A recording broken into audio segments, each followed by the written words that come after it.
want to talk to you guys about is makeup addiction, makeup shopping addiction, what is healthy, what is normal, what is acceptable, how we feel about it, whether we think it's a thing or not. I know some people don't believe makeup addiction or shopping addiction even is a real addiction. I'm not here to shame or judge anybody. What you guys do, what you guys buy, what your guys' budget is, what your situation is, I have no idea about, and it's none of my business. So I'm not here to like tell you off or criticize you for what you're doing or what your makeup looks like or any of the above.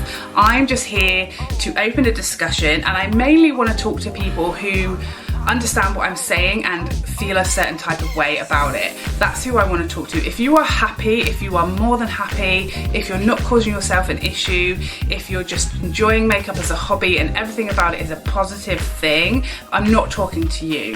Don't feel like I'm criticizing you or telling you off for having a hobby that brings you joy and gives you release and comfort and is therapeutic, because that's exactly me. That's how I am. Those of you who feel under pressure, stressed, feel like you're panic, anxiety buying, feel like you're buying because of FOMO, feel like you can't keep up and it's causing stress financially and emotionally on you, those are the people that I'm talking to. So if this doesn't apply to you, don't feel like I'm shaming you for having a huge makeup collection, because for lots of you that won't be an issue. It will be fine. It will be something that you're comfortable with financially and emotionally and personally, and it is just your hobby, which is not an issue. So what's the difference? So to me, I feel like there's three categories of people who kind of live in this YouTube makeup world. There are people who are professionals. So in this category, you've got your YouTubers, your Instagram influencers, you've got makeup artists, whether or not they're on YouTube or whether or not they're on Instagram. Makeup artists will obviously have a much larger collection, or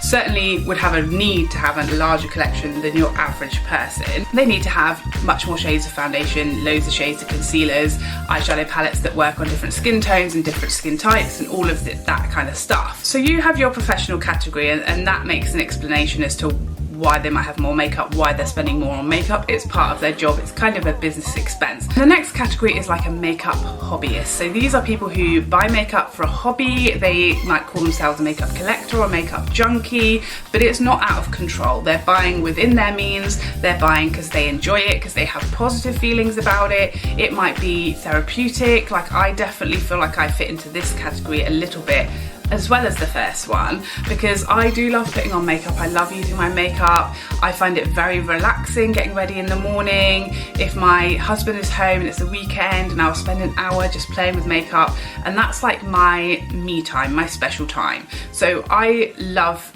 makeup as well, but it's again very much like a hobby. It's a chill thing, it's a positive thing for me. So therefore I kind of fit between the first and second bracket. And then you have the category that concerns me, and this is what I would call a makeup addict. Again, I'm sure people will disagree with me, and that's fine. This is just my opinion. So these are people who may have started off in one or either of the other categories, or maybe they just started off straightway getting very, very carried away. So the difference for me with an addiction is control. So if you have no impulse control, if you're having a negative reason for making a purchase, whether that be that you feel anxious unless you buy that thing, or you feel anxious about not buying something, you feel stressed about it, or you're buying it as a coping strategy for those feelings. Maybe you're buying makeup to cope with anxiety, or you're buying makeup to cope with depression or stress, or if you're getting yourself into financial difficulty but you're buying anyway. I read a couple of definitions about addiction in general so that I could kind of establish how I felt, you know, about those categories, and those are just my categories, by the way. I'm sure people have more or different or move them around. That's just how I kind of felt like I categorized things when I was trying to process my thoughts on this. So what I found was a common description when we're talking about an actual addiction, whether that be drugs, alcohol, whatever, and that is whether it causes you harm. So whether that's financial harm, whether it's harm to your relationships, harm to your stress and your mental health, an addiction is going to cause harm and it's at your detriment, and you have some lack or a total lack of impulse control when it comes to doing it, using it, or buying it. That's kind of what an addiction